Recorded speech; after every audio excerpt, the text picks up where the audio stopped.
দেশের ২৫তম প্রধান বিচারপতি হিসেবে শপথ নিলেন সৈয়দ রেফাত আহমেদ। একই দিন শপথ নিয়েছেন অন্তর্বর্তীকালীন সরকারের উপদেষ্টা বিধান রঞ্জন রায় এবং সুপ্রদীপ চাকমা। দুপুরে বঙ্গভবনে তাদের শপথ বাক্য পাঠ করান রাষ্ট্রপতি। এদিকে পার্বত্য চট্টগ্রাম বিষয়ক মন্ত্রণালয়ের দায়িত্ব পেয়েছেন সাবেক কূটনীতিক সুপ্রদীপ চাকমা। আর প্রাথমিক ও গণশিক্ষা মন্ত্রণালয়ের দায়িত্ব সামলাবেন ডাক্তার বিধান রঞ্জন রায়। সাইফুল শাহিনের রিপোর্ট।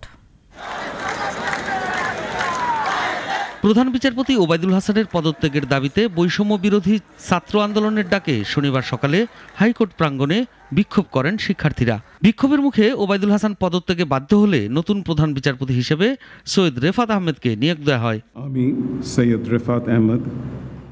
দুপুরে বঙ্গভবনে নবনিযুক্ত প্রধান বিচারপতি সৈয়দ রেফাত আহমেদ শপথ গ্রহণ করেন।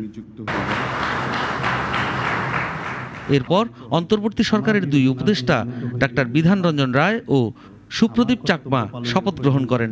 তাদের শপথ বাক্য পাঠ করান রাষ্ট্রপতি মোহাম্মদ শাহাবুদ্দিন। শহীদদের স্মরণে সকলকে দাঁড়িয়ে ১ মিনিট নীরবতা পালনের জন্য বিনীত। অনুষ্ঠানের শুরুতে বৈষম্য বিরোধী আন্দোলনে নিহতদের স্মরণে ১ মিনিট নীরবতা পালন করা হয়। নতুন করে দুই উপদেষ্টা শপথ গ্রহণ করায় এখন বাকি রয়েছেন শুধু ফারুকী আজম। যুক্তরাষ্ট্র থেকে আজ রোববার রাতে তার দেশে পৌঁছানোর কথা রয়েছে।